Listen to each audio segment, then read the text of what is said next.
De acordo com a doutrina, como sabe, o direito penal, o direito criminal, é a parte do ordenamento jurídico que define as infrações penais. Está vendo isso, né? As infrações penais quais são? No Código Penal o que é que temos? Temos crimes de direito criminal ou direito penal. Não é? Sim, que é a parte do ordenamento jurídico que define essas infrações penais, crimes e contravenções. E combina também as respectivas sanções, não só define, mas também determina quais são as sanções penais e as medidas de segurança. Okay? Portanto, diz-se lá porque esta definição também compreende, em última análise, o processo de execução de penas. Alguém encontrou uma definição diferente desta aqui? Não? Bom, qualquer definição que for a ser dada em termos de direito penal, direito, é difícil dar uma definição uma definição completa. No entanto, pode-se dizer também que esta definição é incompleta, visto que além de definir crimes que combina apenas o direito penal, também estabelece princípios. Penso que no direito, no Código Penal, a primeira parte temos princípios. Quando estudaram o direito penal, estudaram princípios. Quando estudaram o direito processo penal, estudaram princípios. Portanto, o direito penal também define princípios e regras que regulam a atividade penal do Estado, fixando os fundamentos e os limites do exercício do poder punitivo. Então, são os princípios que vocês estudaram no direito penal. Eu disse que esta parte é mesmo de revisão. Quais são os princípios que estudaram? O princípio da legalidade. Em que consiste o princípio da legalidade?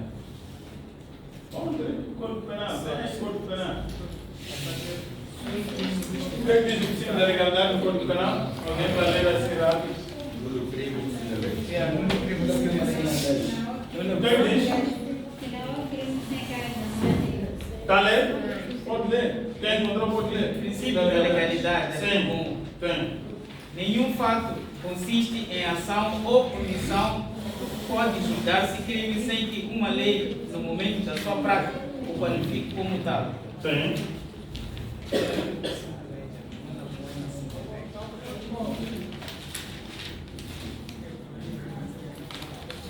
Portanto, não se pode qualificar como crime sem que a lei. Nisso consiste o princípio da legalidade. E retroatividade? Quem já encontrou? Artigo 3. Artigo? 3. Sim, já diz? Aplicação da lei de número 1. Sim. A lei penal não tem efeito retroativo, salvo as particularidades constantes dos números civis. Por que eu estou a trazer esses princípios numa fase inicial? É que vocês hão de encontrar alguns aspectos importantes relativamente à liberdade condicional, quando fizeram os cálculos da metade da pena, há leis, há crimes, nos termos do artigo 69 do Código Penal, que permitem a liberdade condicional cumprindo a metade da pena, mas outras têm que ser 3/4, isso depende do tipo de crime. E há um outro aspecto importante, é que a entrada em vigor deste código, né, que é a questão da retroatividade, a aplicação da lei no tempo, é importante também ter alguns desses aspectos. Não é? Humanidade das penas. Este é um princípio, é um dos princípios basilares do direito penitenciário de execução das penas. Ok. No sentido restrito, podemos dizer que o direito penal, o direito criminal, é a parte do ordenamento jurídico que define as infrações penais e combina as sanções. Parece-me que este papel ressalta as vistas de qualquer estudioso, bem como institui os fundamentos e as garantias que regulam o poder punitivo estatal. Alguém encontrou outro conceito? Vocês estudaram direito penal? Sim. Encontraram alguma coisa diferente do que eu disse aqui? Não é? O direito penal define princípios, sanções, não é? Ele determina quais são as sanções, quais são as infrações que são, e depois combina as penas e também determina regula o poder punitivo estatal. Portanto, acho que resumidamente podemos passar para o direito processual penal. Já dissemos o mínimo sobre o direito penal, podemos dizer também alguma coisa sobre o direito penal. Resumidamente podemos dizer aqui, quando o direito penal, que é o que vimos, trata da teoria do crime, da teoria da pena, dos crimes e espécies, dentre várias outras questões. Já o direito processual penal é o ramo que tratará dos procedimentos necessários à aplicação daquela pena. Pacífico, não é? Sim. Assim, por exemplo, se alguém mata outra pessoa, qual é o papel do direito processual penal? O direito penal já diz que o ato cometido por este cidadão obedece ao princípio, com base no princípio da legalidade, e este indivíduo cometeu esse crime. E depois como é que ficamos? Qual é o passo seguinte? Tem a ver, e depois como é que nós vamos fazer para chegar até a fazer com que ele responda pelo que ele fez? É o direito processual penal. Portanto, se alguém mata outra pessoa, depende da forma negligente ou dolosa, seja como for, há indício de crime, portanto tem que ser lavrado um auto, como dissemos, temos o nosso agente lá, vai lavrar o auto. Portanto, entre a notícia de um crime e a efetiva punição do criminoso, há um caminho que se procede. Como se diz, ela tem o proceder, né? É como são as fases que temos. Vamos seguir. É o direito processual penal que vai dizer quais são as fases que vamos seguir desde a notícia do crime até a sua responsabilidade. Em suma, o crime é regido pelo direito penal, ao passo que esse longo caminho para a punição é regido pelo direito processual penal. É um longo caminho, certamente, não é? Já sabem. Quantos membros temos aqui? Vamos ter PRM, depois temos o juiz de instrução, depois temos o procurador, temos advogado. É este caminho todo que tem que ser percorrido até a responsabilização. O direito penal assim é chamado de direito material ou direito substantivo. Acho que aprenderam isso, não é? Sim. Vamos dar um resumo. Por quê? Por que é direito material ou substantivo? Porque tem uma função instrumental. Por quê? Porque é uma função instrumental e a sua finalidade é realizar a justiça. Pode repetir. Tem uma função instrumental e a sua finalidade é realizar a justiça. É uma função Instrumental. O que é instrumento? O direito penal ou o processo penal? Processo. Sim. Mas aqui dizemos direito penal. É o direito substantivo, que traz a matéria, a substância, ao passo que o direito penal, o processo penal traz o quê? É o direito adjetivo, é o que diz qual é a formalidade que deve ser seguida. Já tínhamos dito isso. Procedimento necessário para que o direito penal seja aplicado. Portanto, um é direito subjetivo, outro é direito substantivo, outro é direito adjetivo. Uma coisa é existir o direito substantivo, um crime e uma pena para esse crime. Outra coisa bem diferente é o caminho necessário para aplicar o direito substantivo. Está claro?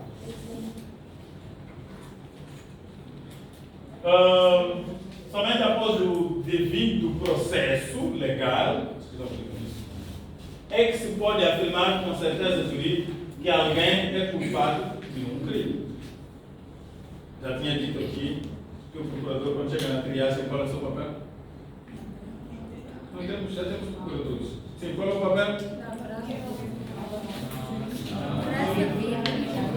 Verificar. Ver se foi. Sim. Ok. Assim, para definir um culpado é necessário o devido processo legal. Temos que o direito processual penal é o caminho, a forma, enquanto que o direito penal é a essência.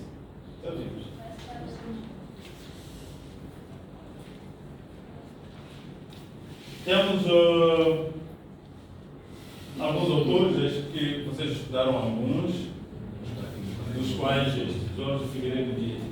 Defende que o direito penal e o direito do processo penal estão numa relação de complementaridade. Por quê? Por quê? Uma é essencial para as funcionalidades da outra.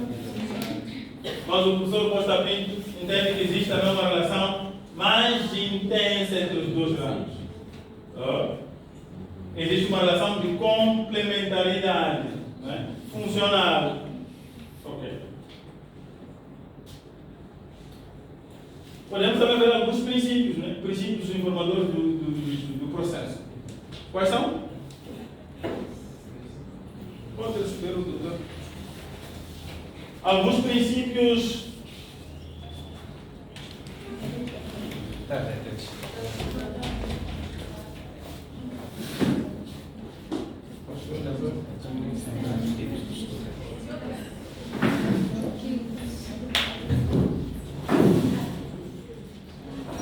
Podemos terminar vendo alguns princípios para. Quem deu o processo penal? Quem deu o código de processo penal? Sim, podemos percorrer esses princípios antes de.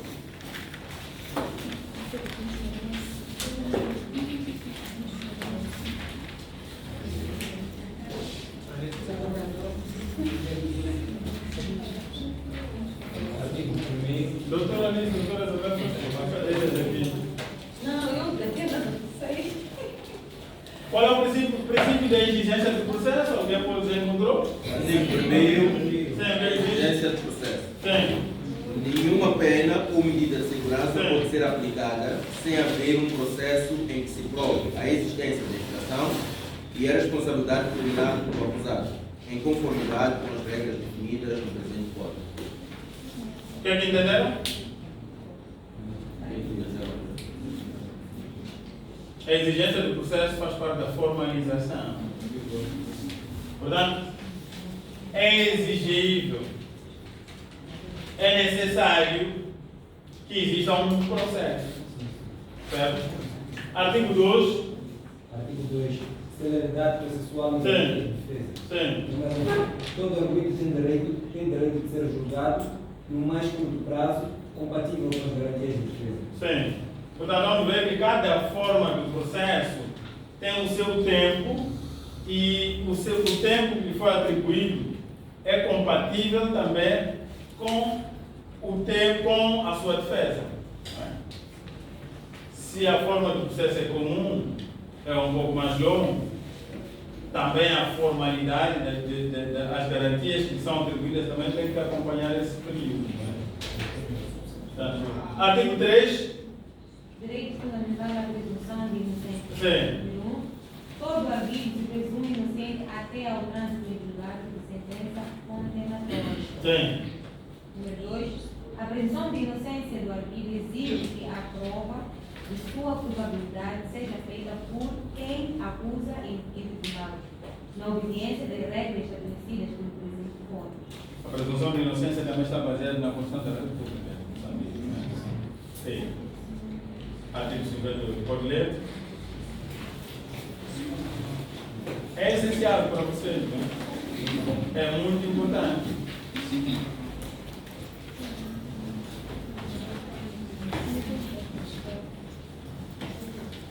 Quem encontrou, pode ler? Artigo 58. Sim. Artigo 58. Sim. Direito à indenização e responsabilidade do Estado. Sim. Artigo 59. Sim. Direito à liberdade e à segurança. Número 2. Os arguidos gozam da presunção de inocência até a decisão judicial definitiva. Portanto, esse é o direito constitucional. Ok. Artigo 4. Provas obtidas por meios ilícitos. Sim. São Sim, diz. nulas as provas obtidas mediante tortura, coação, ofensa da integridade física ou moral da pessoa, Sim. abusiva intromissão na sua vida privada e familiar, no domicílio, na correspondência ou nas telecomunicações. Ok. Artigo 5. Princípio do contraditório. Sim. O processo penal subordina-se ao princípio do contraditório. Sim. O que é que significa o princípio do contraditório? Significa o quê?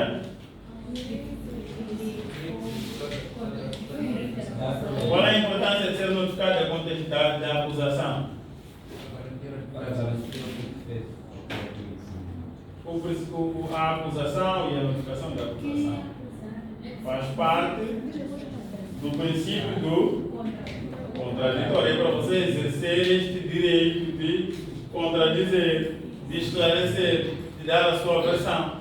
Sim. Artigo 6. Direitos de pessoa detida ou presa. Sim. Número 1.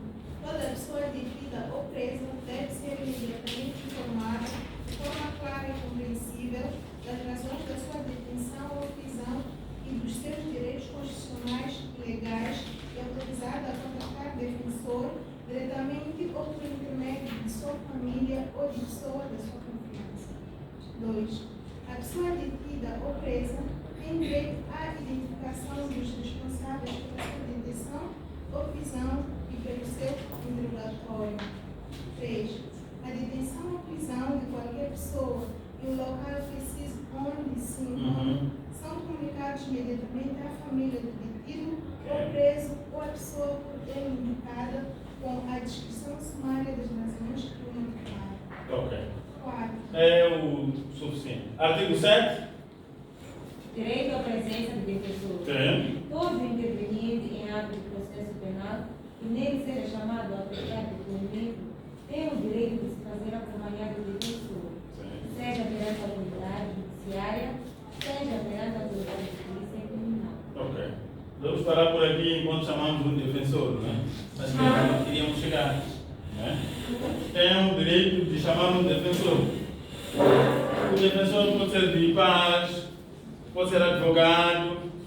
E hoje temos um convidado para nos explicar qual é o papel do defensor, especificamente o papel do advogado. Sabemos que o advogado é um indivíduo que tem por obrigação legal de resolver os problemas de outra pessoa. Acho que é isso, né? Tem lealdade, tem o dever e tem que ser leal, não é? Não tem a obrigação de sigilo profissional de o fazer. E para hoje temos um convidado, que é o Dr. Mário. Ele é advogado, né? E vai nos trazer, no tempo que for necessário, explicar-nos qual é o papel do advogado. Quem vai fazer o papel do advogado aqui? Então deve ter mais esclarecido sobre a matéria, não é? Sobre quais são as competências do advogado, qual é o papel do advogado dentro do tribunal e fora do tribunal.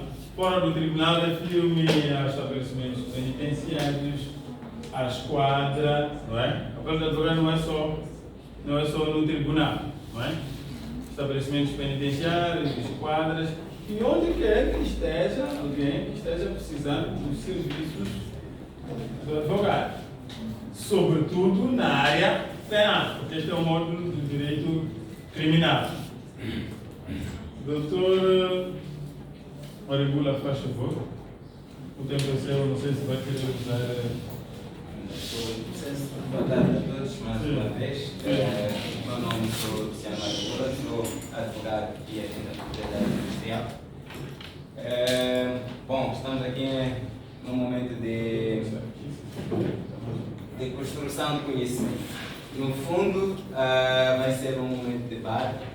Estou a ver pessoas que até cruzamos caminhos e têm uma carreira admirável. Mas queremos agora discutir, afinal de contas, qual é o verdadeiro papel do advogado em sede do tribunal. Com certeza que vocês todos podem ter uma ideia mínima. O que um advogado faz perante um tribunal, o que um advogado pode também interceder fora deste tribunal. Em primeira linha, compreende-se de maneira genérica que o advogado tem o dever de defender os interesses intrínsecos do seu constituinte. Agora vamos perceber se o interesse do meu constituinte é mesmo pautar por uma inverdade e criar-lhe caminhos de ilegalidade. E agora, senhores doutores, em sede tribunal, tem esse desafio, mas o seu constituinte já lhe deu uma nota de que, olha, embora o doutor tenha o domínio pleno de todo o ato processual aqui existente, eu pretendo navegar pela via da inverdade e quero usar de si, minha defensora, confiável e estimada, para que possa interceder perante o juiz e perante o Ministério Público desta verdade. Senhores doutores, como é que podemos agir?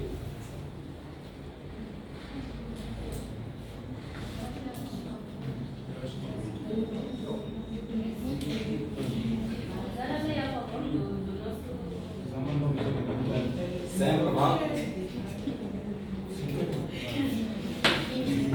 Não percebi?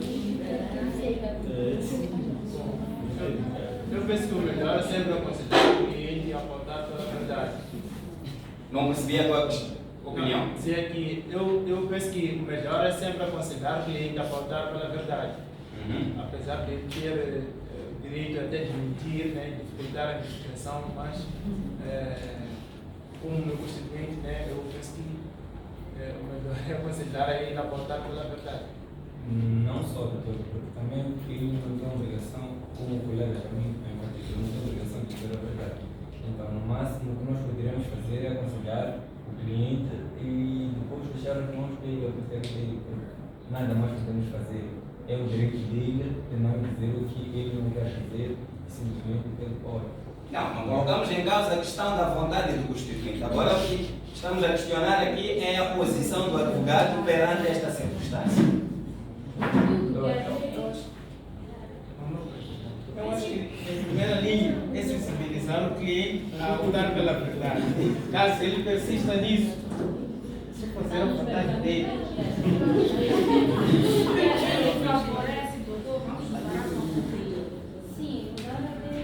Ok, e ele já deixou claro que, do ponto de vista legal, já não há um favoritismo aqui para ele. Mas ele diz, olha, doutor, jogue com todas as armas que puder, até aquelas que o diabo usou para vender o Jesus. Usamos. Então, procurando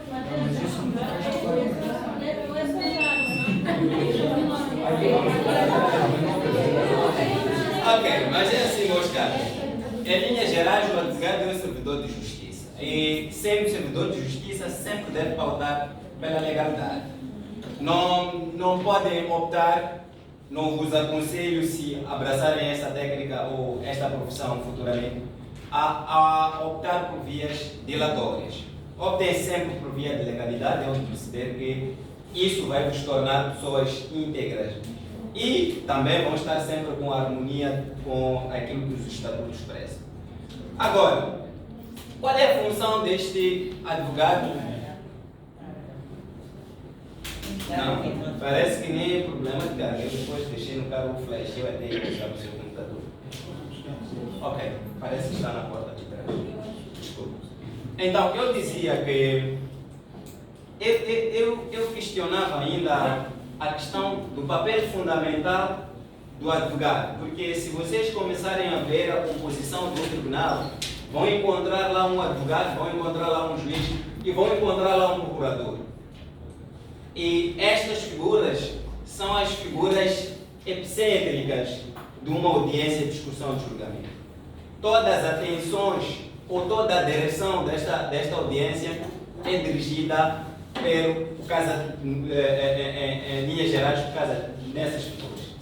Então, perguntaríamos qual seria o necessário ou a necessária função do advogado perante o tribunal. Se já está lá o Ministério Público, que em linhas gerais dizem que representa o Estado, os menores, os incapazes. Depois está lá um juiz que também parece prestar um juramento de servir a lei e só apenas a lei. Qual seria a necessidade de lá um advogado estar? Defender os interesses do seu constituinte. De acordo, o advogado naquele trio apresenta-se como um árbitro, um fiscal. Estando em tribunal, o vosso maior papel é a fiscalização das normas. Se efetivamente é o que a norma dita, aquilo que se aplica. Imaginemos que vocês estejam perante, estavam a ver a jurisdição criminal agora, imaginemos que vocês estejam perante uma legalização. O vosso constituinte foi apresentado ao juiz de instrução criminal 7 dias depois, quando a lei diz que, olha, este só pode ser apresentado ao juiz de instrução criminal 48 horas depois da sua detenção. Qual é a vossa cautela?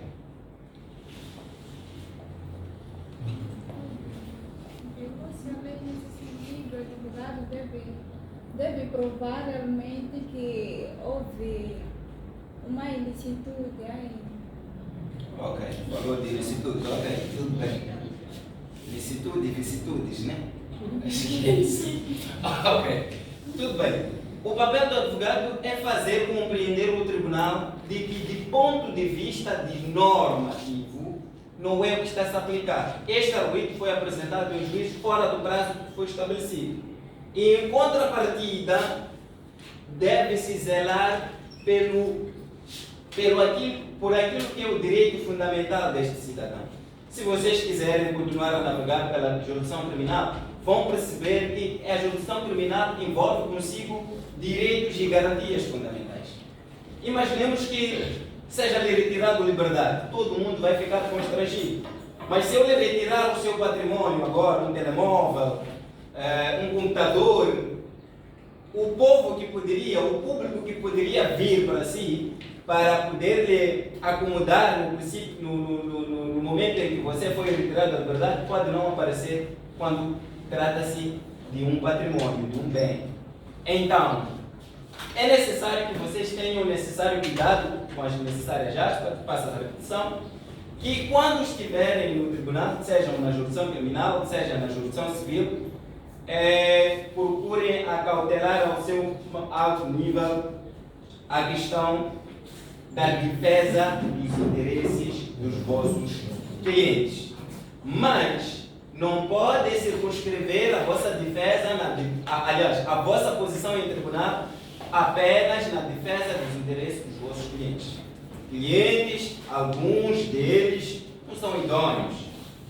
Obriga que o advogado entre em manobras, porque ele quer sair dali.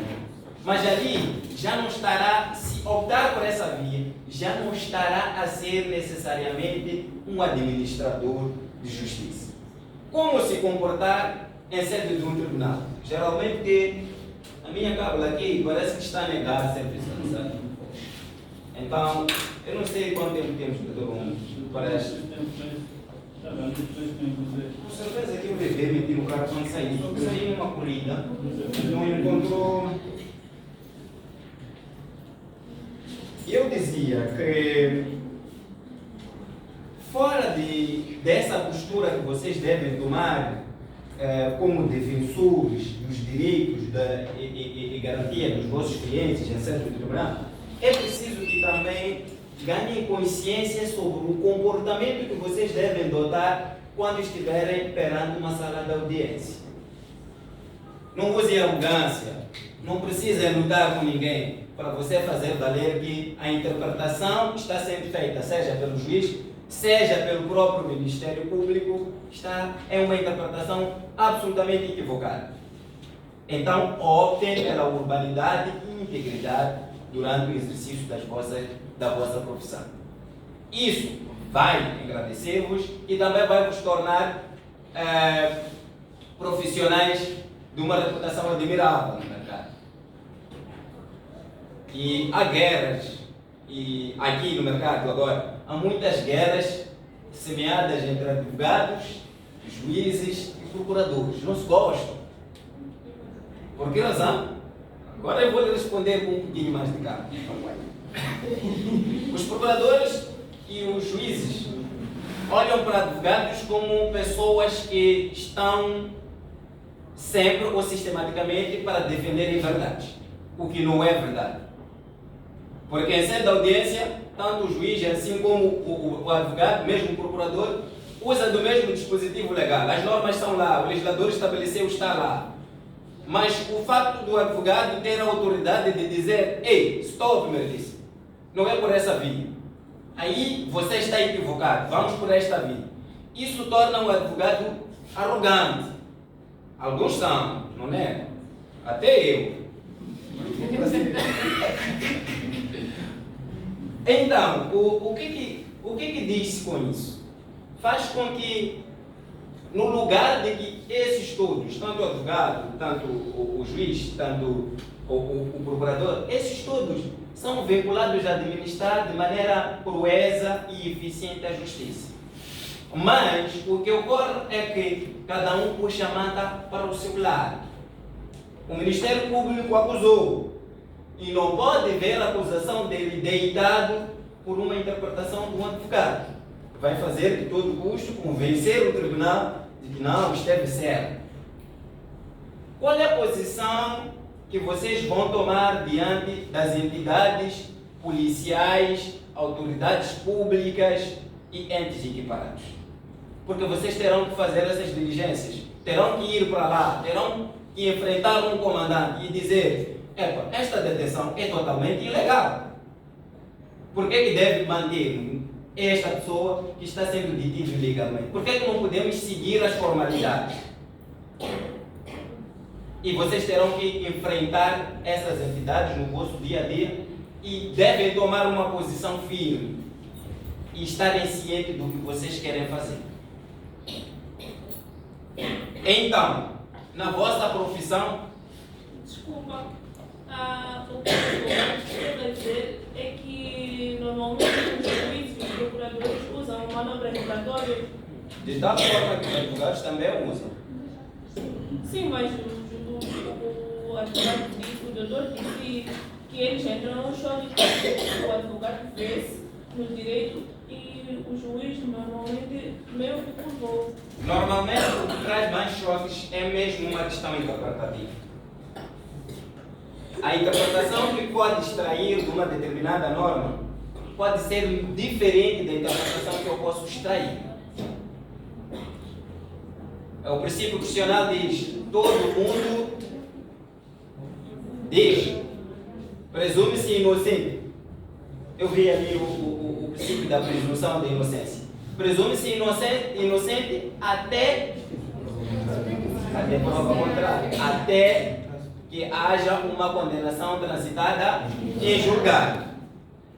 Ok, mas qual é a posição que tu vais tomar quando ouvires um procurador do teu lado esquerdo ou do teu lado direito que ficou provado que o seu cliente cometeu, não há dúvida de que o seu cliente cometeu um determinado crime?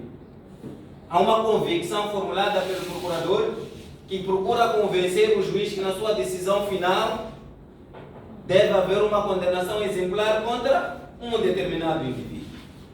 Então, quando tu buscares os elementos constitutivos daquele crime, vou navegar mais pela jurisdição criminal, porque já estão cá na jurisdição criminal, mas quando vocês procurarem juntarem os elementos constitutivos do tal crime que o digno magistrado do Ministério Público diz que está aprovado, tu podes não conseguir encontrar.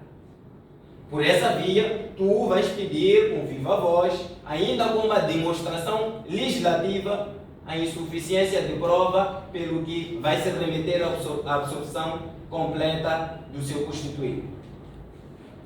Esta interpretação, este momento e outros momentos que antecedem este, criam situação de tensão no tribunal.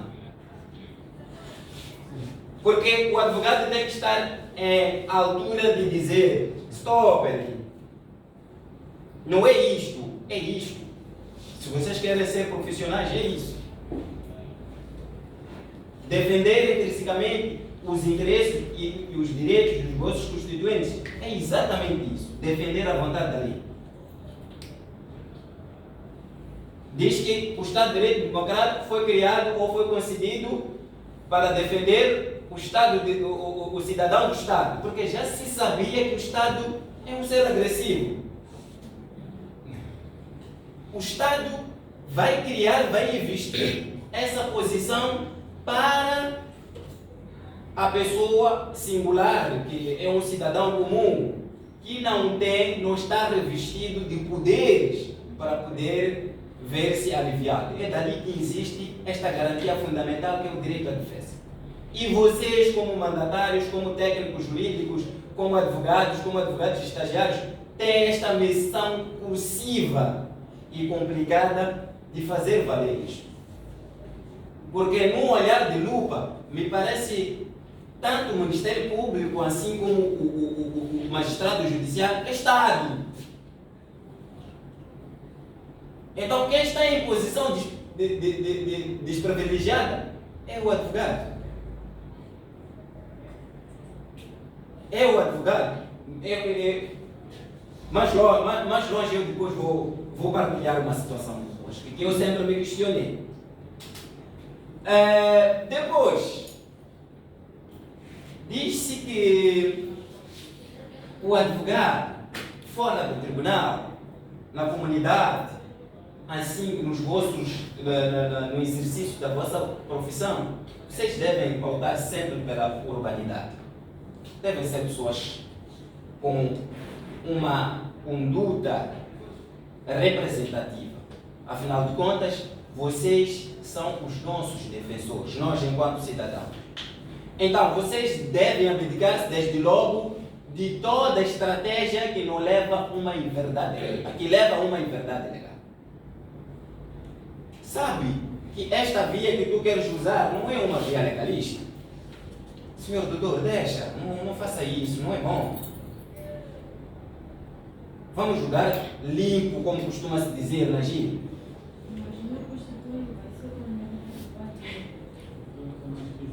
Tem mais 15 minutos, aí eu até achei o material da precisão. Então, dizia a colega? O meu constituinte vai ser condenado, eu achei, se talvez poderá fazer alguma coisa para Existem diligências próprias que a lei admite que sejam feitas. Mas eu também não estou a dizer que você tem que ser uma advogada dormida. Não é isso que estou a dizer. Eu estou a dizer que tu tens que ter a capacidade de ser uma advogada que se caracteriza pela ética e ideologia profissional e use dessas ferramentas para tu poderes encontrar a verdade. Hoje, quando vocês saírem daqui com os bolsos canudos, formarem-se como advogados, se vocês não tomarem a consciência e desafiarem-se de que tipo de advogados vocês querem ser, amanhã eu vos considero e vos desafio. Vocês serão os senhores de lobbies, os padrinhos de inverdades. E isso não vai vos caracterizar. Tu tens um familiar que está detido numa determinada esquadra, já não quer ir na esquadra sem querer saber quem é o comandante. Tu tens um cliente que está detido num determinado lugar. Em relação de aproximar ao lugar, procurar ver se os fatos que o seu constituinte e o auto relata substanciam numa detenção ou não. Havendo elementos que devem levar o seu constituinte a um possível julgamento, que se sigam as normas e os trâmites exigidos na lei. É uma questão de rigorosidade. Então, dizíamos que em sede do tribunal é preciso que os estatutos da Ordem dos Advogados depois dizem que não há subordinação nem hierarquia entre o advogado, o juiz, entre o magistrado do Ministério Público, o magistrado judicial, mas estes devem se tratar com respeito, urbanidade, cortesia, assim como os outros advogados. Então, o vosso papel, em síntese, é defender os interesses dos vossos constituintes. Mas estes interesses dos vossos constituintes devem estar previamente assegurados na lei. Então, quando vocês estiverem a exercer essa vossa profissão e outras profissões vão sair daqui, é preciso que tenham a ciência que o vosso juramento é servir a Deus. E partindo deste princípio, vão fazer todo o trabalho necessário para que haja a observância de uma norma. Existem normas próprias, existem regras notáveis, traços. Vocês não vão desenhar a roda em direito. A roda já foi desenhada. O que vocês vão seguir é seguir à risca aquilo que é a vontade da norma.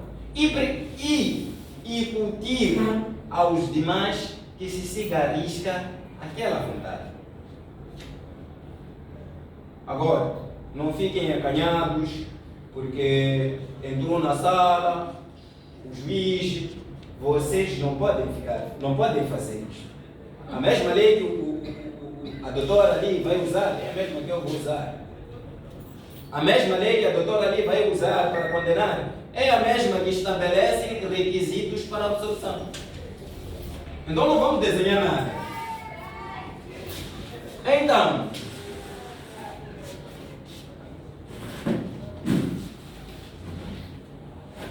eu estava a dizer que questiona-se nos dias de hoje a posição do advogado perante o tribunal. Mas esta questão é que eu estava a explicar. Não há hierarquia nem subordinação, tanto para os magistrados, seja o judicial, assim como do Ministério Público, devendo estes tratar-se em condições de respeito, em condições de respeito cívico.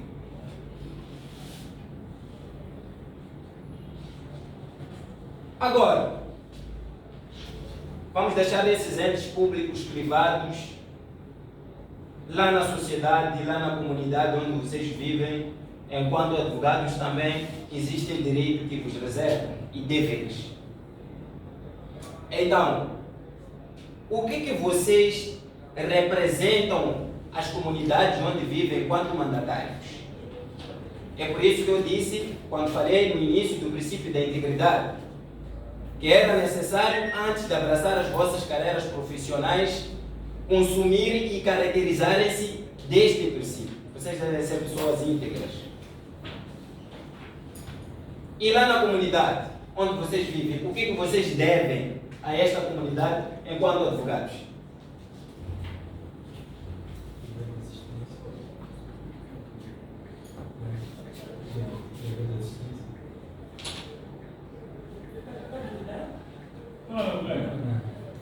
Vamos, já estamos com o tempo esgotado. O dever da assistência.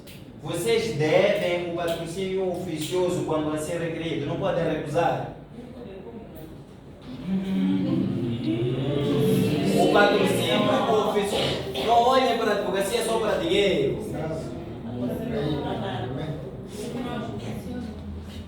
Ouviram, colegas?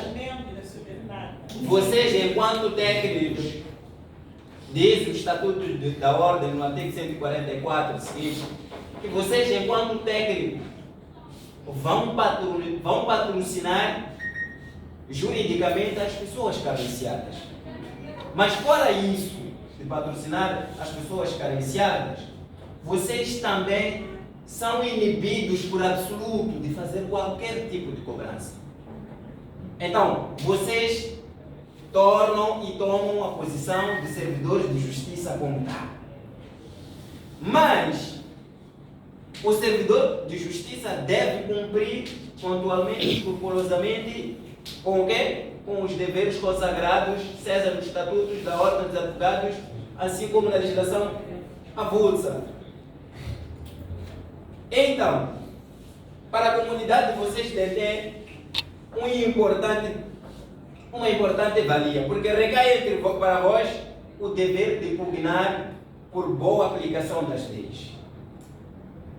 Vocês vão tomar conhecimento lá dentro da comunidade de uma aplicação de uma norma de maneira inadequada. Vocês podem ainda sensibilizar a vossa comunidade a pugnar pela boa administração da justiça. Vocês são técnicos, hoje vão sair daqui. Há situações que ocorrem nas vossas zonas, situações de lixamento, situações de agressões. Vocês podem intervir no sentido de sensibilizar essa comunidade a pugnar pela observância das leis. devem sempre protestar a violência. Enquanto vocês estiverem lá na comunidade, devem sempre estar intrinsecamente a protestos diretos sobre violência. E respeito pelos direitos humanos, com certeza, e que tiver conhecimento sobre alguma arbitrariedade que possa colocar em causa os direitos e garantias fundamentais do cidadão, vocês sempre têm este dever de o fazer, de fazer a denúncia ou encaminhar para o respectivo processo. Eu não sei quanto tempo temos, mas eu vou deixar vocês para fazer os vossos questionamentos, dúvidas, para ver se conseguimos terminar.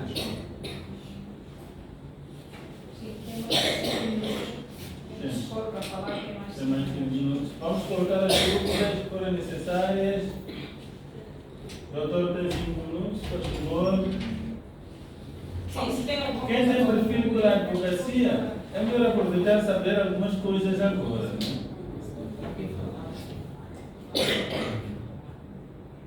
Dúvidas? Podemos acrescentar. Sério? Não, existir é tudo bem. Eu quero saber se o advogado atende às pretensões do constituinte, caso haja ilegalmente, existe uma sanção para o advogado. Não percebi a pergunta. Um advogado, atendendo às pretensões do seu constituinte, se ele por acaso agir ilegalmente, por acaso existe uma sanção que recai sobre ele. Sim, pode-se pautar primeiro pelo procedimento disciplinar, que é a ordem dada. Ali vai-se, em função da gravidade da infração cometida por este advogado, vai-se graduar e vai-se aplicar a necessária medida disciplinar. Mas fora isso, pode-se também pautar, em sede do tribunal, por aplicação de multa. Aplica-se multa ao advogado quando ele, com toda a ciência, sabe e tem a consciência de que ele está a fazer, por exemplo, uma litigância de má-fé. O que o tribunal vai fazer? Para lhe ensinar e consciencializar que o ato que ele está a praticar não é um ato legal, deve aplicar a multa. Assim ele vai aprender. Querendo o juiz, pode aplicar a multa, ainda fazer uma participação e remeter a ordem. E a ordem, de acordo com os fatos descritos nessa participação, vai avaliar se existe o lugar para o procedimento disciplinar ou nem por isso. Então, aceitem vocês querendo patrocinar coisas ilegais, mas podem saber ainda que podem perder as vossas carteiras profissionais. Por isso, devem ter integridade em tudo que vocês forem fazer. Sim, camarada. Sim, doutor. Eu gostaria de saber, em caso de má aplicação da lei criminal, por exemplo, no determinado caso, como é que um advogado pode intervir de modo a responsabilizar o Estado por ter condenado uma pessoa ilegalmente, por exemplo? Temos ouvido muitos relatos de tais pessoas, reclusos que foram condenados ilegalmente, às vezes por coisas que não fizeram. Então, eu quero saber como é que um advogado pode intervir nessas situações. Ok. O advogado, como nós dissemos no início, é o garante, é o árbitro, é o fiscalizador da aplicação da norma. Se você, enquanto advogado, deparar-se com uma situação de uma norma aplicada com algum vício, você tem mecanismos legais por aplicar, lançar a mão. Em caso em concreto, tu pode até lançar a mão primeiro. Se tiver havido uma condenação, pode lançar a mão a um recurso extraordinário para anulação de sentença, por julgar-se manifestamente injusta e ilegal, na jurisdição criminal, tanto como na jurisdição civil. Mas, se for uma situação em que tu compreendes que, olha, fora da anulação desta sentença, é preciso responsabilizar o Estado pelo tempo em que este arguido esteve aqui. Vais lançar a mão também ao contencioso administrativo. Aí já vão lutar lá por causa de indemnizações lá. Vais lançar a mão a uma ação própria junto ao Tribunal Administrativo. a requerer que o Estado lhe pague uma indemnização pelo tempo que você esteve ilegalmente detido. Nova geração, novos quadros que estão a vir, estamos à espera que a administração da justiça nos próximos tempos ganhe novos contornos. Porque eu confesso que hoje estamos a administrar a justiça de maneira arcaica. O Estado ainda continua pensando que é uma entidade impune, pode fazer e desfazer o que quiser com as pessoas. Mas quem são estas pessoas que representam o Estado neste período?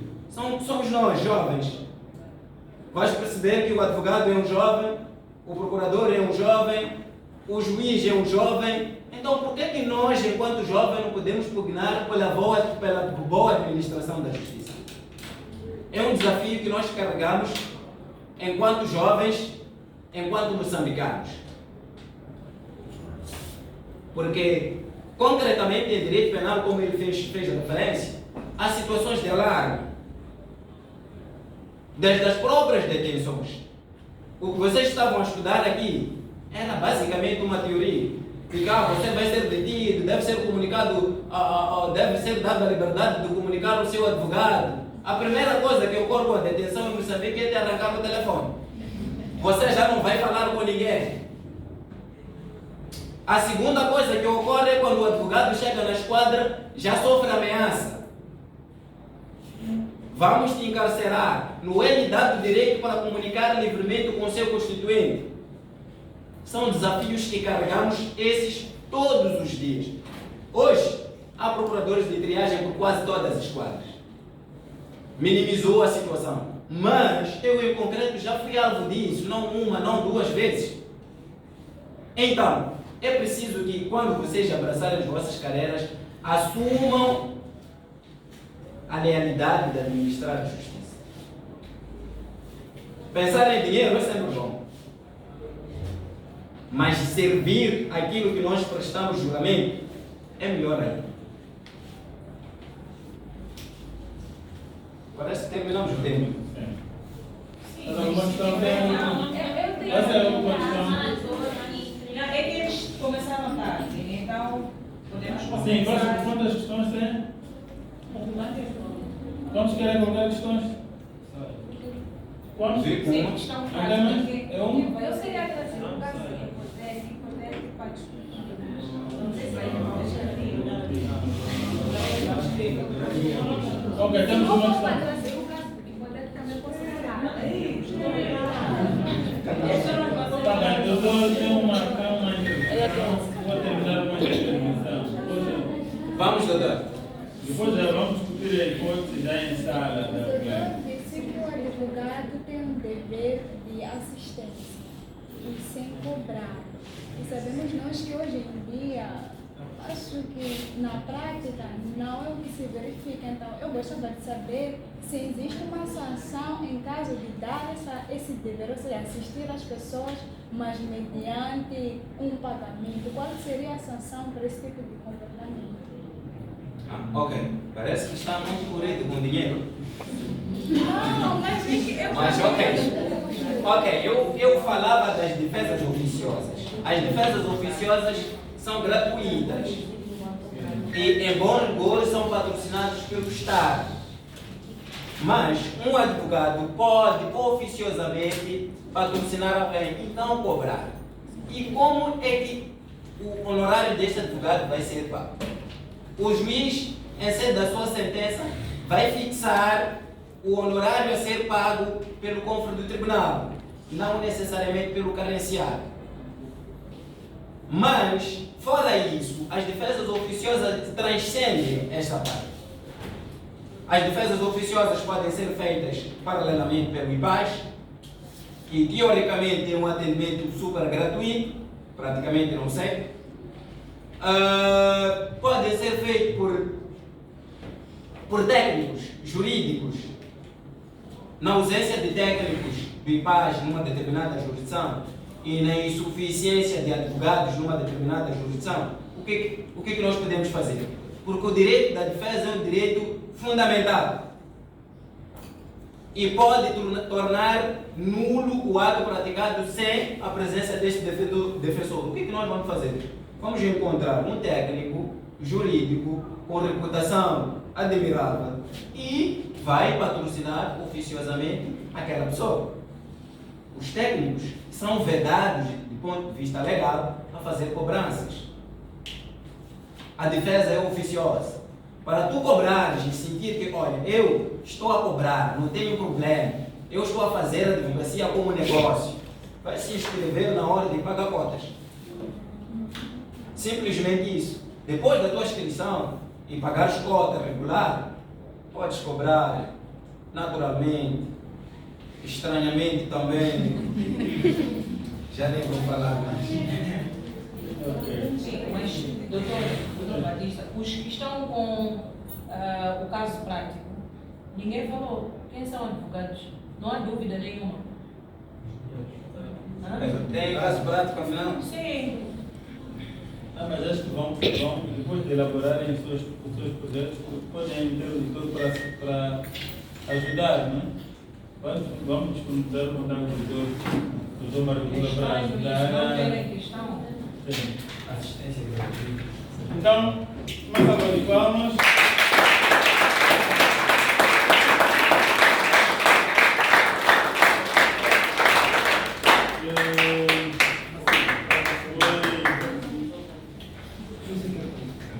Amanhã é um susto, não é? Mas é isso mesmo. A ideia é vocês perceberem que, na verdade, a ideia aqui é trazermos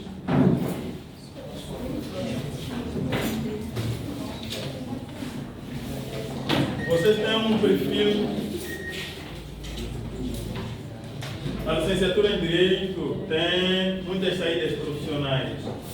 Então, estamos a trazer aqui algumas profissões e cada perfil de profissão para cada um ir sentindo a pulsação do perfil que quer seguir, não é? Então, a nossa ideia, estamos a nos lidar com estudantes que estão na porta de saída. Isto é uma clínica jurídica.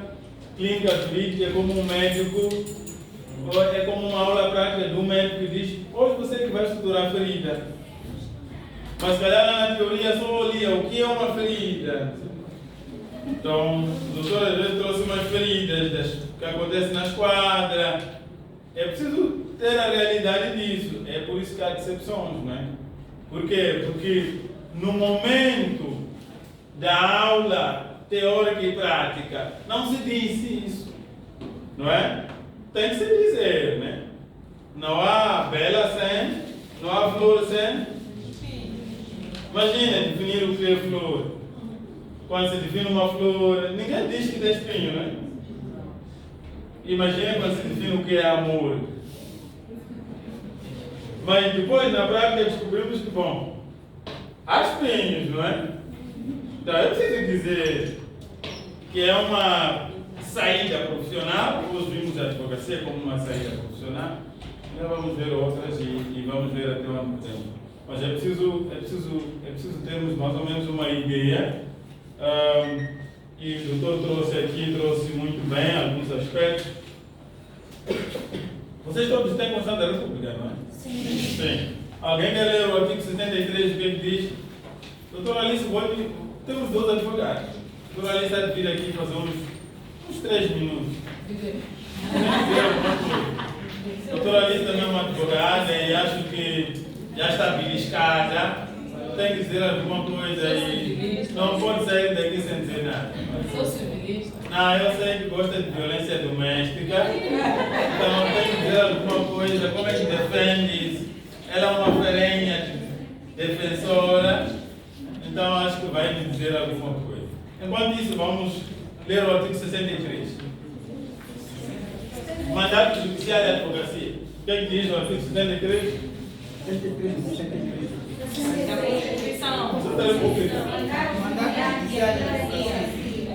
Uma pessoa! Será que estou a dizer mais 63? 63. Mandato judicial e advocacia. O Estado assegura a quem exerce o mandato judicial as imunidades necessárias ao seu exercício e regula o patrocínio forense como elemento essencial beneficiar a administração da justiça. Então estamos a dizer que aqui o Estado assegura o quê? O mandato judicial e as imunidades necessárias como advogado, não é? Então não é banalizada. O Estado assume e tem sua proteção legal, tem garantias quando for advogado, não é? Tem garantias, tem lugares onde vai ter acesso, suas imunidades necessárias. Portanto, é isto, né? Até podíamos começar pelo artigo 62, acesso aos tribunais. Quem pode ler? Acesso aos tribunais. Sim. Artigo 62. Sim. Número 1. O Estado garante o acesso dos cidadãos aos tribunais e garante aos arguidos o direito de defesa e o direito à assistência jurídica e patrocínio judiciário. Então, o Estado garante isso, né? Quando alguém diz que eu não quero falar na ausência do meu advogado, está a invocar um direito fundamental plasmado na Constituição da República. Se o Estado me garante que eu fale na presença do meu advogado. Já ouviram muito isso, né? Eu não escrevo isso. Eu não posso falar na ausência do meu advogado. Então, nessas alturas, estão ligados pelo doutor Mascuro, doutor Ali, não é? E não pode haver pressa do agente. Tem que esperar mesmo. O seu advogado diz onde? Tem cadeia. Sim, tem que esperar. Qual é a pressa? A garantia do meu. Se querem garantir, levem-me para Catembo, onde está o meu advogado. E ainda pode dizer que eu não ando de chapa. Sim, quer dizer, querem garantir esse direito, não é? Sim, não posso falar. Então, acho que resulta da Constituição da República, né? Número 2, outra pessoa. O arguido tem o direito de escolher livremente o seu defensor para o assistir em todos os atos do processo. Sim, devendo ao arguido que, por razões econômicas, não possa constituir advogado, ser assegurada a adequada assistência jurídica e patrocínio judicial. Tem que escolher livremente. E se eu não? Se o Estado, a lei diz que o Estado tem que garantir que te patrocine mas o Estado de repente pode trazer 3.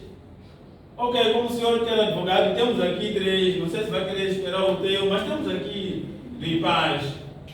Temos 3, temos a doutor, temos o doutor. Você vai escolher.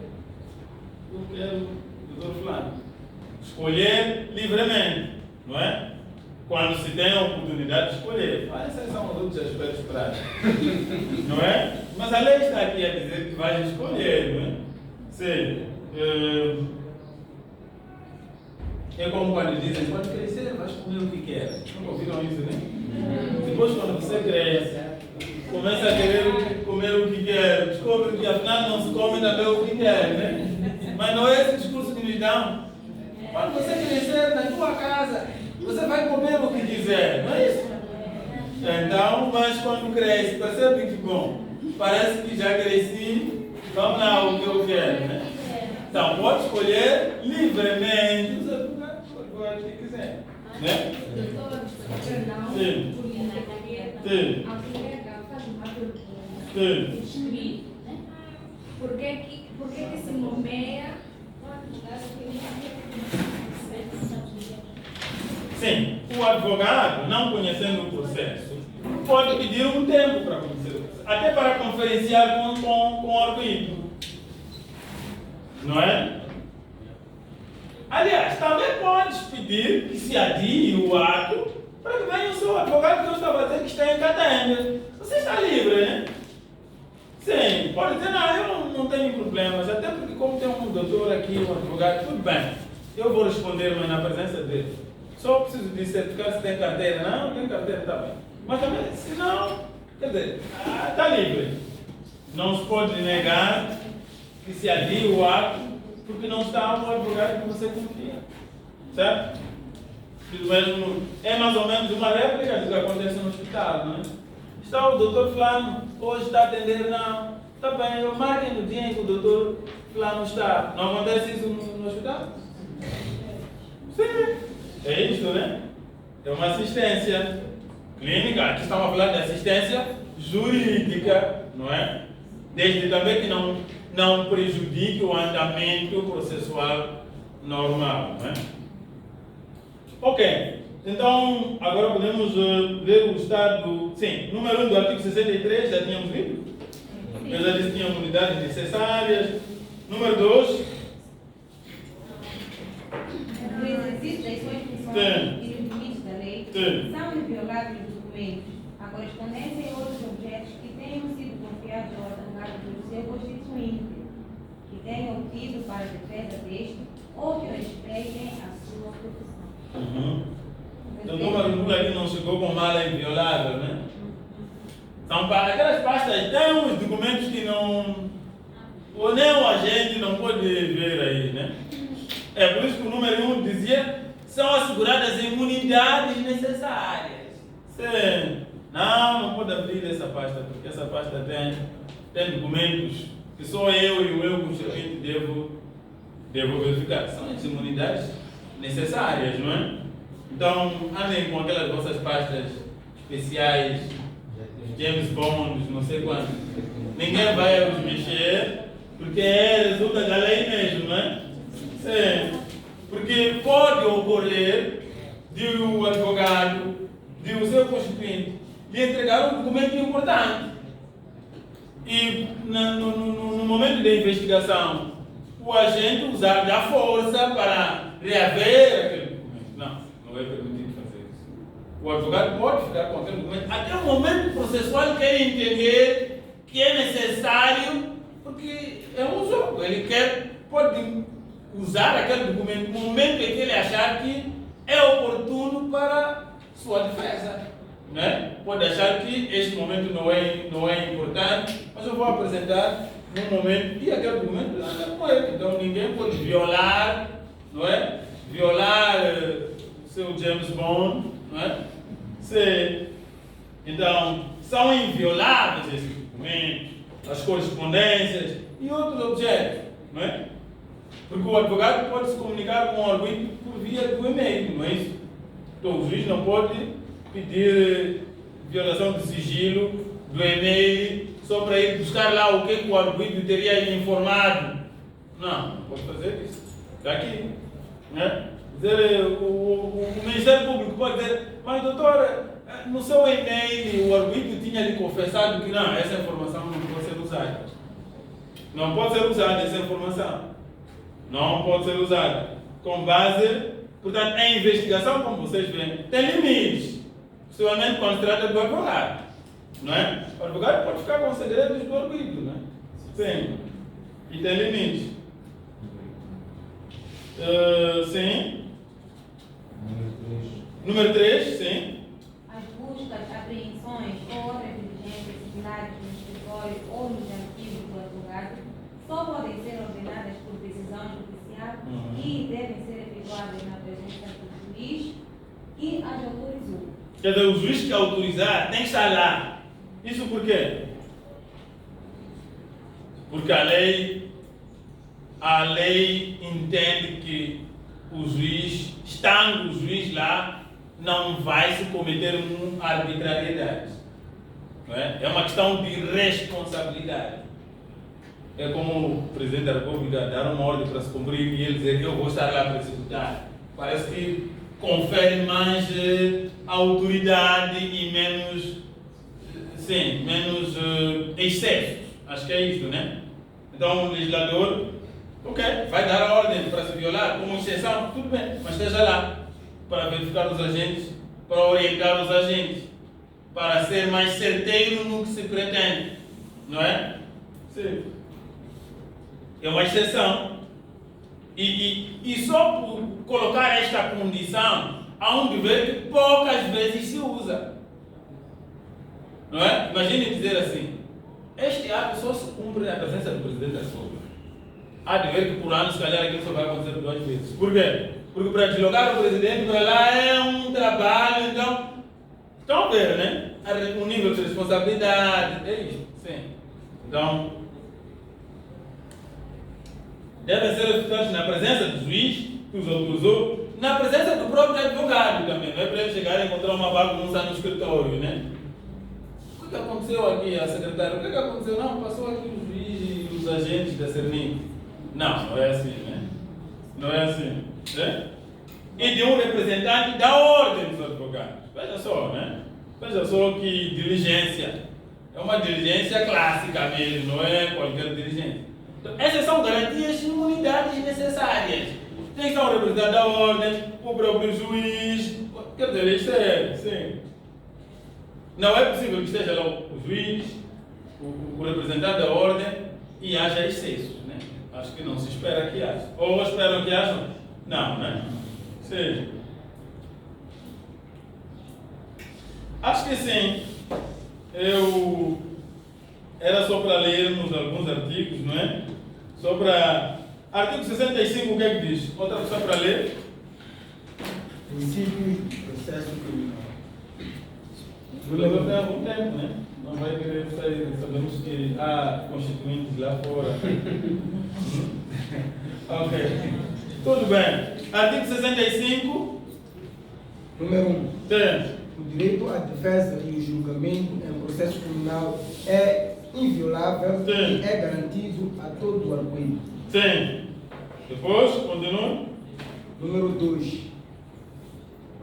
As audiências de julgamento em processo criminal são públicas, salvo quando há salvaguarda da intimidade pessoal, familiar, social ou da moral. Ok, mas tínhamos saltado um artigo, número 4 do artigo 63. Tem. O advogado tem o direito de comunicar pessoal e reservadamente com o patrocinado, mesmo quando este se encontra preso ou detido em estabelecimento civil. Ok, vamos imaginar que chega na esquadra, encontra um senhor que deu muito trabalho para lhe encontrar. E o doutor diz: eu quero falar com ele, para. O agente: não. Ali diz que eu quero falar com ele privatamente. Cuide. Eles estão transpirados mesmo, alguns rasgaram o uniforme à procura dele. E o doutor está a chegar e diz: não, eu quero falar com ele privatamente. E é melhor que há uma distância mesmo que me garante que não vão me ouvir. Só dele, quero falar com ele. Cuide-os. Os agentes devem obedecer. Uma vez que a lei já diz, então eu acho que. Cuide-os. E eles ali até o doutor, se fugir, o doutor vai dormir aqui conosco. Como é que ficamos? Como é que ficamos? Você também pode ver aqui, se eu fugir aqui nas quadras, não vai sair. E eles vão fugir. Como é que ficamos? E ele está a dizer, ele está a olhar para si, ele não está a dizer se vai te abandonar, vai fugir ou não.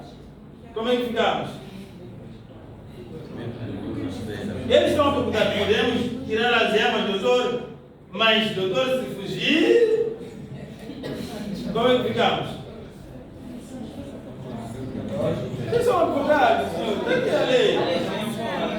Depende da perigosidade do próprio detido. Perigosidade? Você é um advogado de perigosidade? Vai chegar a dizer que este é perigoso.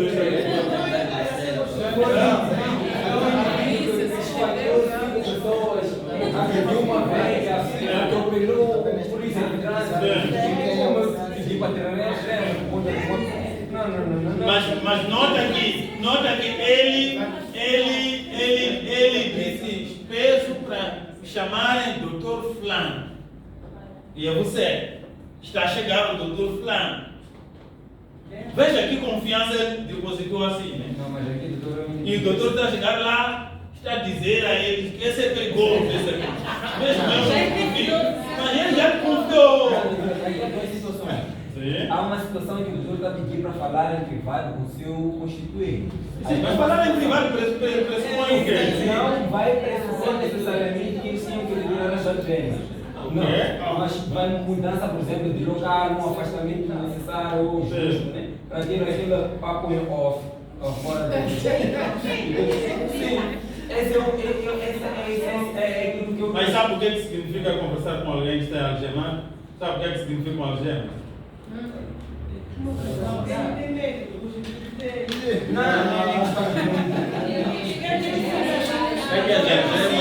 possível me algemar, depois ele explica se vale a verdade. Algema de freio. É possível, porque as gemas não dá convite. os detidos que passam pelo balanço geral não estão necessariamente soltos, estão algemados, mas estão a prestar depoimento. Ainda bem que falou do balanço geral. Quando sair daqui, tem que sair com algumas realidades. O balanço geral é outra ficção. O senhor está aqui para ser formado. Aquele é o ser, mas muitas das vezes não é o dever ser. Não é?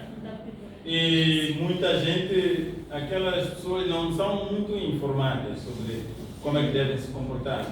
Às vezes acabam dizendo coisas que lhes comprometem no tribunal. Então, você não pode usar o balanço geral como uma questão que contrapõe com a lei, não é?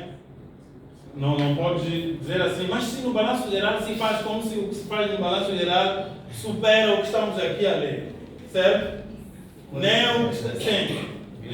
Não estão muito, não sei que é muito ritual legal. E nem estão preocupados com... Então, sim, então não é por aí, certo? Ok, mas já deu a sua contribuição. Ok, mas no geral, algemam-se as mãos, algemam-se as palavras. Ninguém está livre de dizer a verdade com algemas nas mãos. Algemar é um símbolo muito vasto, não é? Algemam-se as mãos, algemam-se as palavras e algemam-se. Se alguém quer estar livre, é por isso que no tribunal as pessoas prestam declarações livres na sua pessoa. Sabe o que isso quer dizer? À vontade. É possível estar à vontade com algemas? Não. Então, o Estado tem que garantir que eu vá falar privadamente, sem que fuja. Essa parte de fugir não é minha, essa. Estão a entender? Sim. Quem tem que garantir que ele não fuja não sou eu. Não sou eu. É como em sede de tribunal. O juiz tem que estar livre de julgar o réu. Quem deve garantir que ele não fuja já não cabe ao juiz. Não cabe ao juiz. Certo? Assim como o advogado na esquadra. Não cabe a ele garantir segurança. Agora, ele o que não deve fazer é criar condições para que ele fuja. Aí não. Mas a lei diz que eu tenho que falar com ele privadamente. Olha, arranja-me uma sala que me garante que eu vou conversar com ele. Essa parte de fugir, façam um perímetro. Não é meu. Não deve ser minha preocupação. Está claro, né? Sim. Chegou, faz favor, eu quero falar com o senhor. Podem desatar as armas, por favor. Não, mas doutor é pergunta. Eu quero falar com ele. O cara dá uma segurança, mas eu quero conversar. Não é?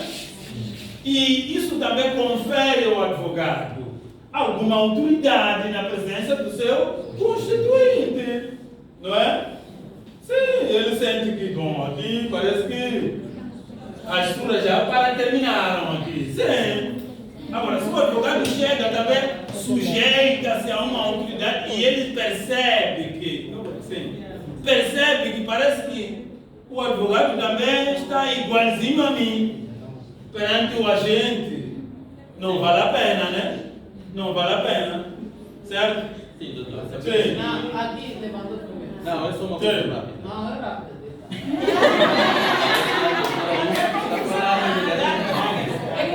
Está a perguntar a mim, hoje quer dizer, não pergunta. Sim, faz favor. O traje que é dado ao arguido não faz com que o mesmo, de alguma maneira, se sinta culpado ou alguma coisa. Eu vou deixar essa pergunta para o doutor Alice. O traje, né? Constitui problema, não.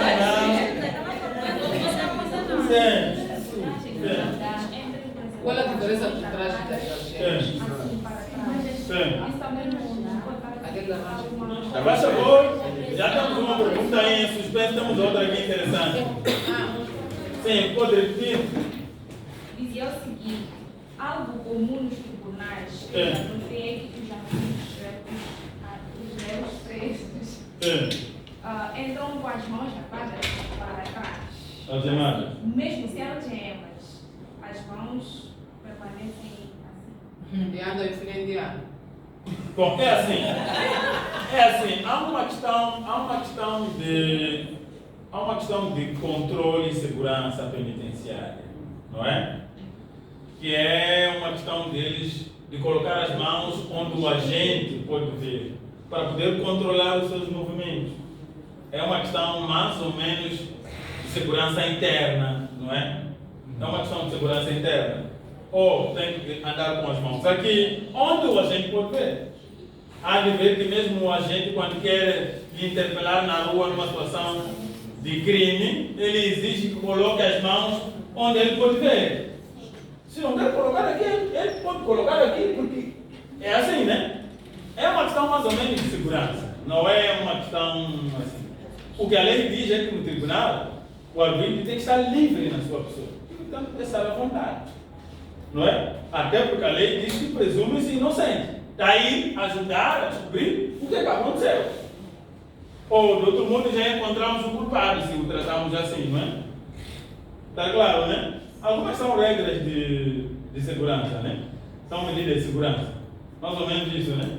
Se acontecer algum crime num restaurante onde estás lá sentada e entrar lá agente de segurança, vão exigir que todo mundo tenha as mãos no ar. Não é? Por uma questão de segurança e sim, é uma questão. Doutor, Nossa, com relação à questão dela, por que eu coloquei a nível de perigosidade do agente também conta? Por quê? Porque eu também já vi julgamentos em que pessoas tinham as mãos atadas atrás, elas estavam a ser julgadas e algemadas. Vemos o caso do Equador. Tem uma lenda que anda por aí, Jack Stripador, acho que todo mundo já viu esse filme. Aquele filme foi julgado em fatos reais.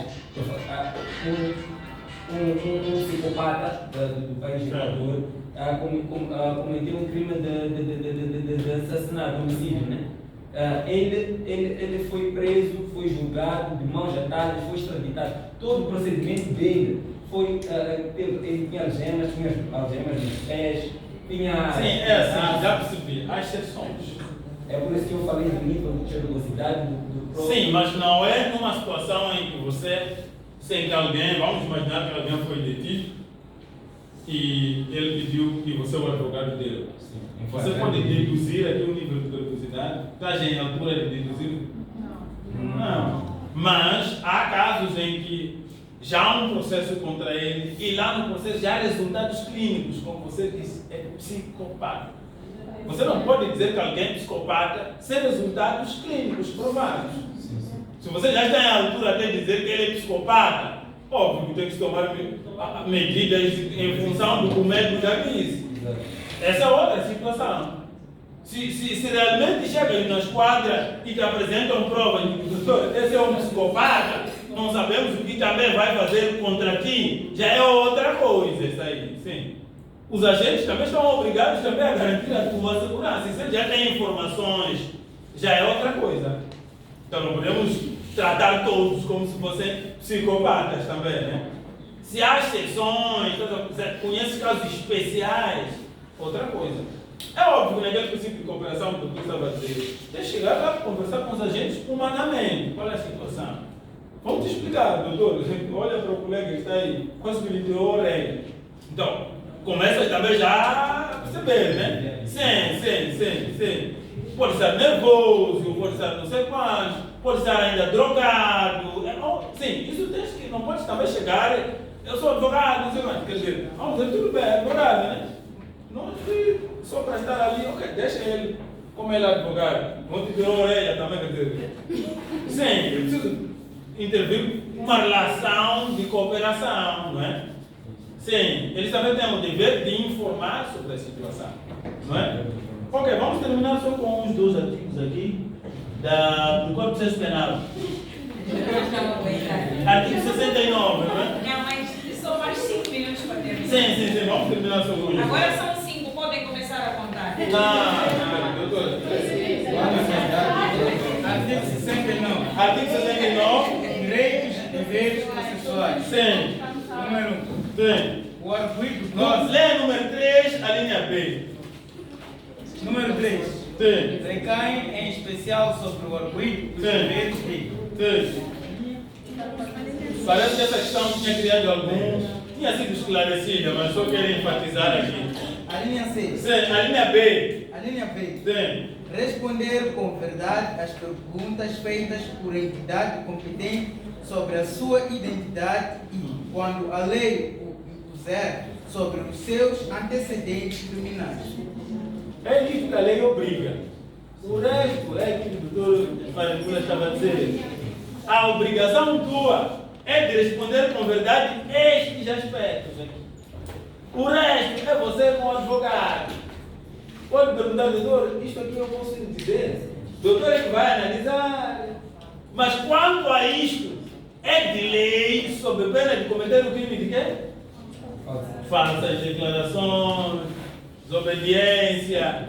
Mas quanto aos fatos, aí não incorre sobre si nenhuma desobediência, até porque eles que investiguem. Não é isso? Sim. Mas se quiser colaborar, há sistemas que até têm dilação premiada. Se vai colaborar, tem suas vantagens. Se dizer a verdade, tem a confissão, em algumas formas processuais, vamos discutir também, tem suas vantagens. Confessa, suspende-se logo a produção da prova, é aplicada a metade do imposto de justiça, tem suas vantagens. É mais ou menos dilação premiada, agora não assim. Sim. Então, tem vantagens de dizer, olha, meu amigo, aqui vamos simplificar. Diz a verdade, o doutor já sabe, vão te aplicar metade do imposto, ele vai te explicar. Então você analisa se vou dizer ou não vou dizer. Certo, né? Então, estão a entender? Não é quanto é que me pagas para mentir? Não é isso aí. Não é isso, né? Não é isso. Então, artigo 70, número 6, defensor oficioso. Quem são os defensores oficiosos? É defensor, nos termos legais do Código, o advogado e o advogado estagiário, o defensor público, o técnico e assistente jurídico, regularmente constituído por mandato forense. Mandato forense, procuração, né? Sim. Os advogados, os defensores são eles. Quando a lei diz defensor, está se a referir a quem? Advogado, advogado estagiário, defensor público, o técnico e assistente jurídico, regularmente constituídos no processo. Então, para vocês terem acesso ao processo, tem que estar regularmente constituídos. Como é que se constitui? Mandato, procuração, não é? Número 1, o que é que diz?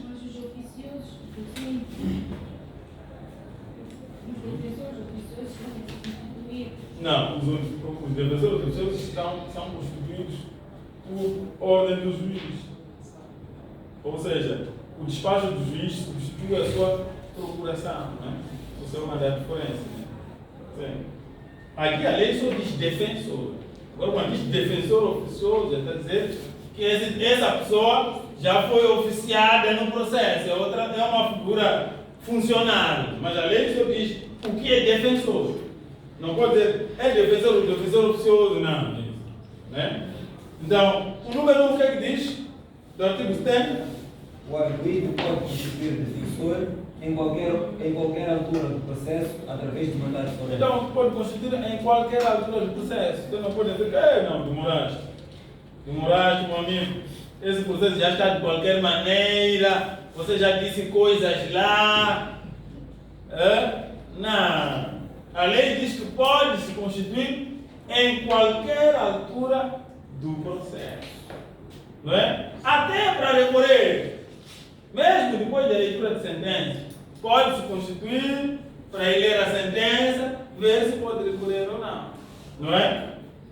Até para extrair cópias, mesmo transitado em julgado, quando já não se pode recorrer, pode se constituir só para extrair cópias. Provavelmente já é para a fase de execução de penas e outros procedimentos.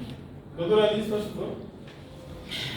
Pessoas que já estão cansadas. Sei que já está beliscada. Depois eu falo muito.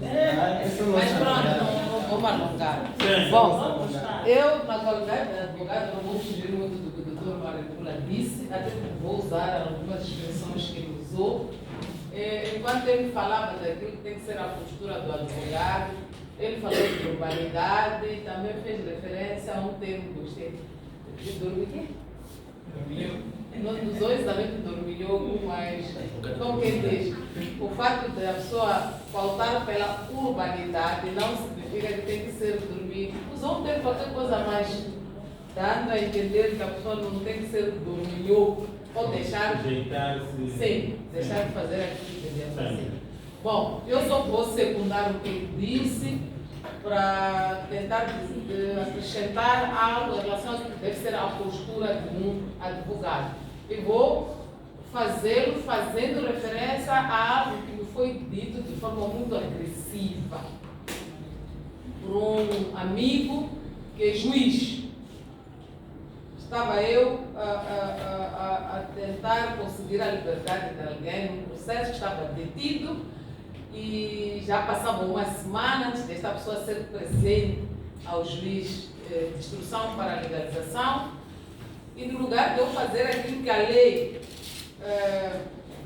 coloca à disposição como mecanismo que o advogado pode acionar para que se saia daquela situação de ilegalidade até restituir a pessoa à liberdade, aí eu fiquei ali meio, falo com este, falo com aquele, falo com ele, que é juiz, e ele dizia, doutora Alice, eu sou teu amigo, vou te dizer uma verdade, espero que isso mude a sua forma de atuar como advogado.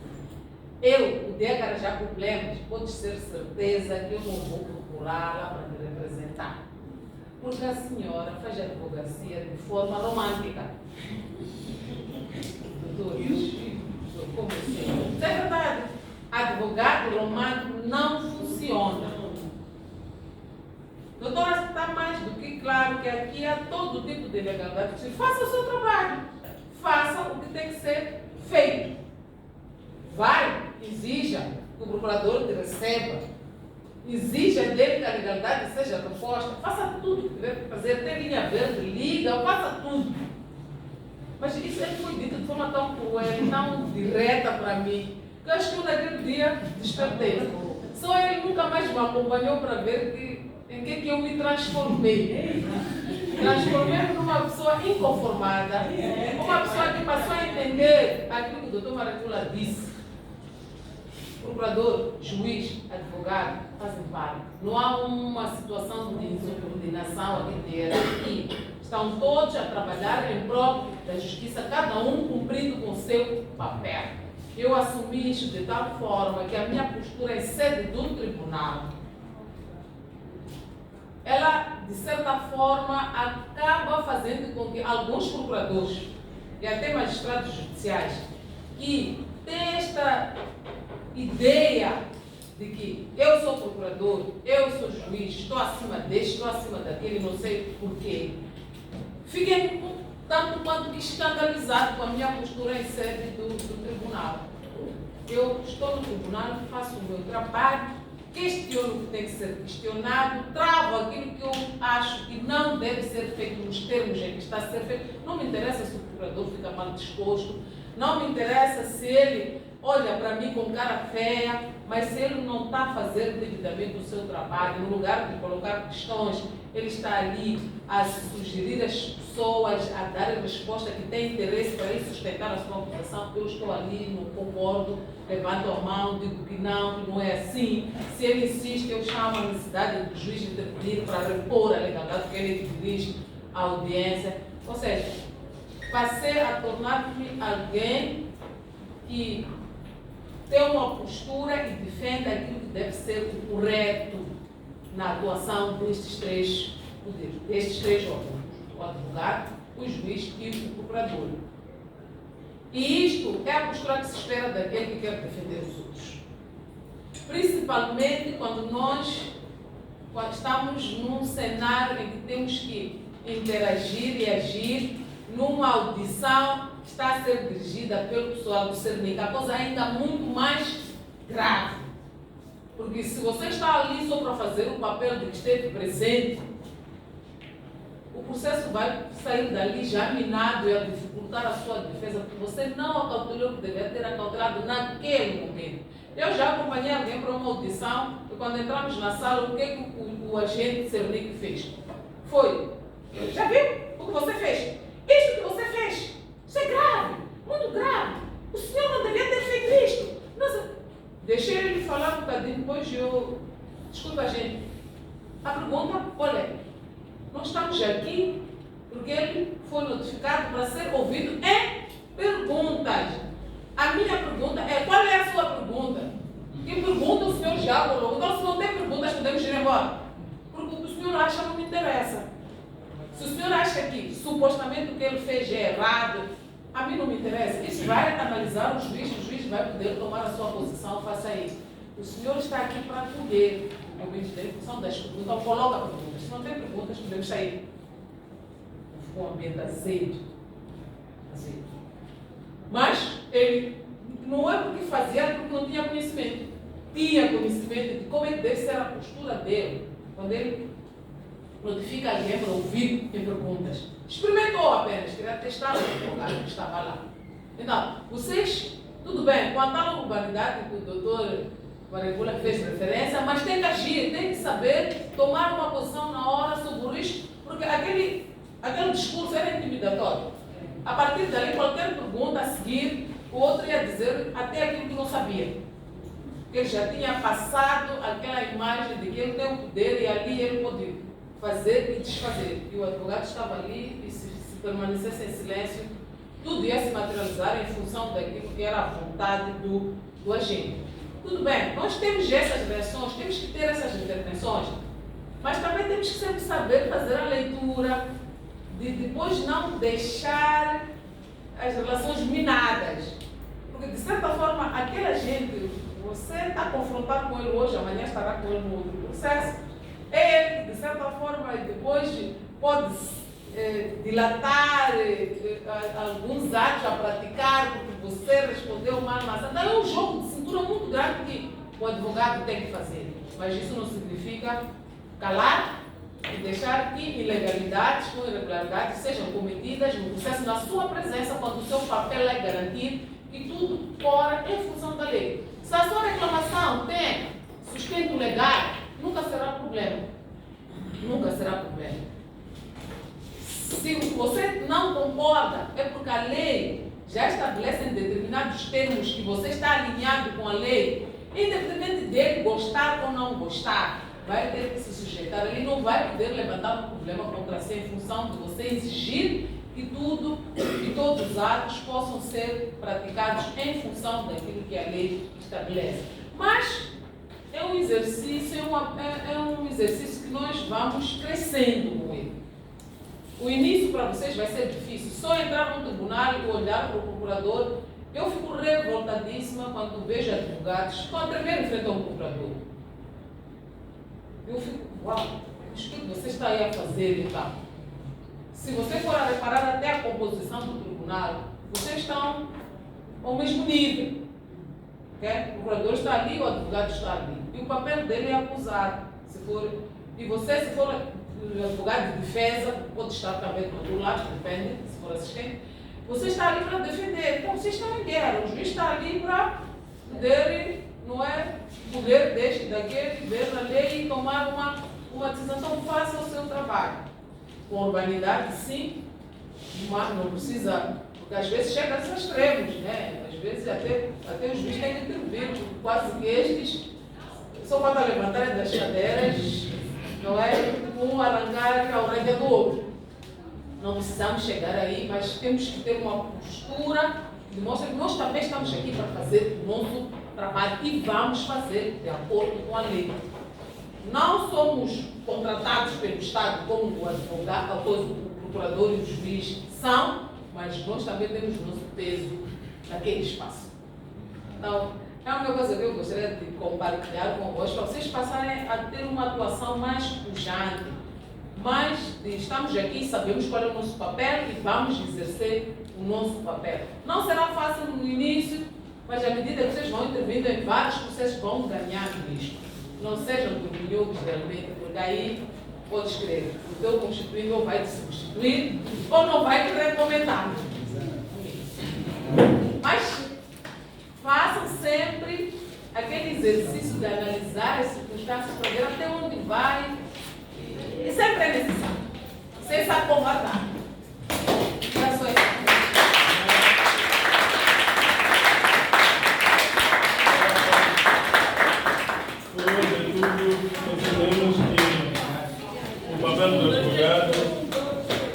O papel do advogado é chamado para materializar. Qual é o princípio? O princípio de. Qual é o princípio? É possível materializar o princípio de contraditório sem um advogado? Não está bem, né? É uma necessidade constitucional. Então, aqui, muito obrigado. Hoje tivemos um convidado especial e um da casa. Amanhã teremos um especial e a doutora Isabel amanhã vai fazer o papel da casa. Sim.